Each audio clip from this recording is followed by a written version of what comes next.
it's important for us to always do our best.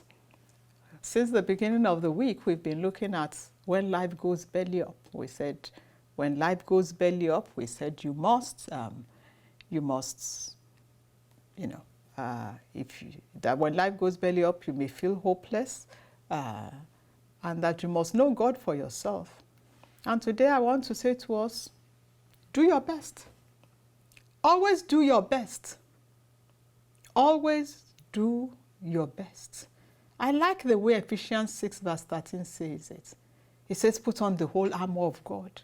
Everything that you need, the helmet, the belt, and having put on everything, every possible equipment you think you need for the spiritual warfare, he said, having done all of that, then you stand.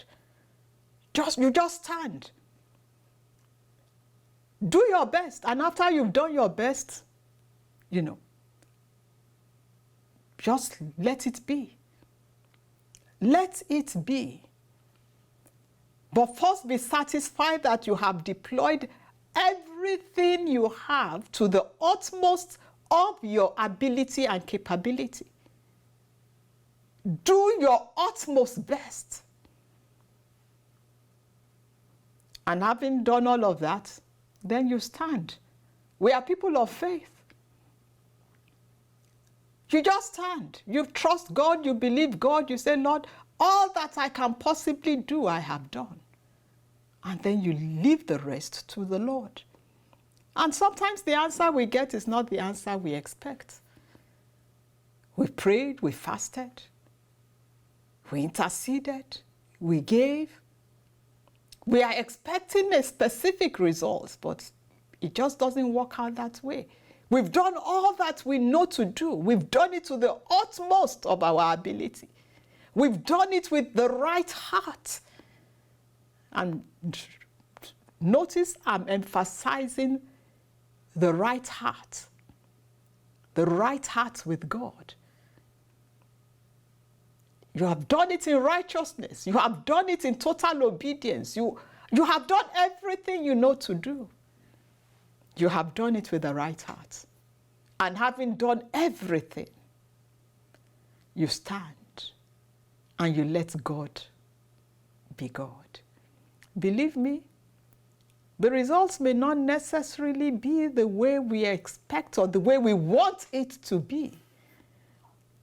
And that is where God is God. Yesterday we said, know He is God. You have to know, and that you know Him for yourself.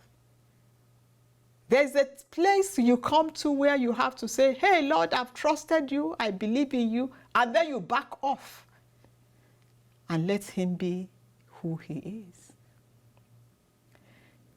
The good part of all of this is that when you have done your utmost best, to your utmost ability, with the right heart, you can sit back and you can be satisfied. And your heart will no longer condemn you. You will be able to say, oh, that reminds me of the story of David. David committed sin with Bathsheba.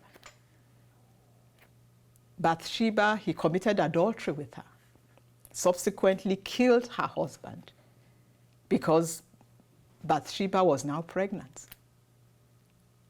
And he was trying to cover up. It's a long story, but you can go and read it up. And so Bathsheba now had this child for David, a child conceived in adultery. And the child was sick, very, very sick. What did David do? David fell before his face before God and said, Lord, forgive me, I'm sorry. He began to fast, he began to pray. He fasted, he prayed. He fasted, he prayed. Everybody appealed to him, he will not listen. And then the child died. And when the child died, they were afraid to tell him. But he soon sensed that there was something amiss. He said, what happened? Is the child dead? They said, yes.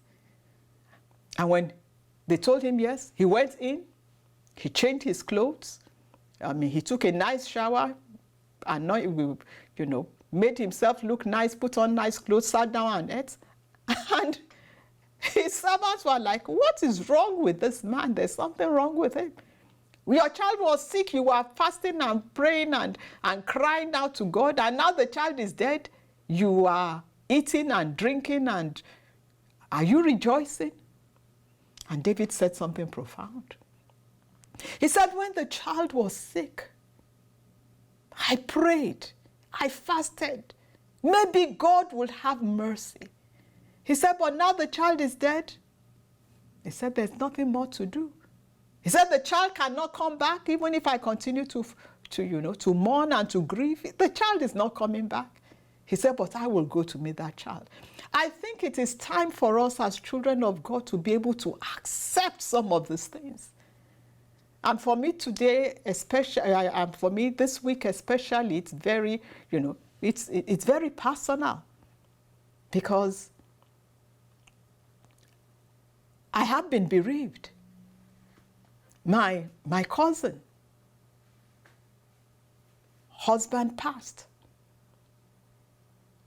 And for over 5 years, she's been caring and battling and doing everything that is humanly possible.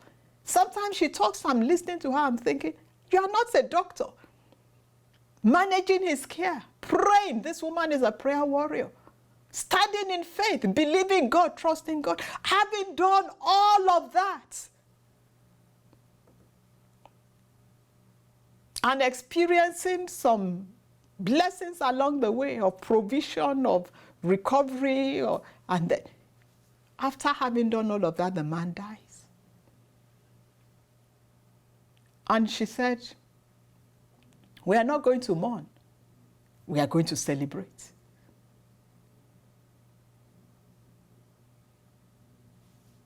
Just like David.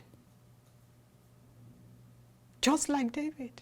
Having done all, because she did her best. She deployed every resource that she had that came to her for the care of this man. So she sat and she prayed. She stood in faith, believing, trusting. But you must know God for yourself. She knows God for herself. So, if after having done all of that, he passed on to glory,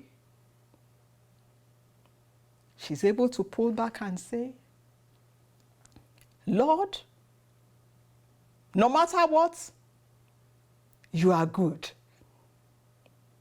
You are God. And I stand in faith, trusting and believing you, that it shall be well. Always do your best and let God be God. We might not have full answers on this side of eternity. It's like when your child asks you a question, when your 3-year-old asks you a question, why? And you give him an answer. Then why is that? And you give him, and they keep asking why and why and why. No matter how much you explain some things to them, how are you going to explain to a 3-year-old child how a baby is conceived? How? What are you going to tell that child? Mommy, there's a baby in your tummy? Yes. How did the baby get in? Are you going to tell that child the entire process? Even if you told the child, how is the child going to explain that somebody slept with somebody? He's going to, how? How? It's the same thing with God.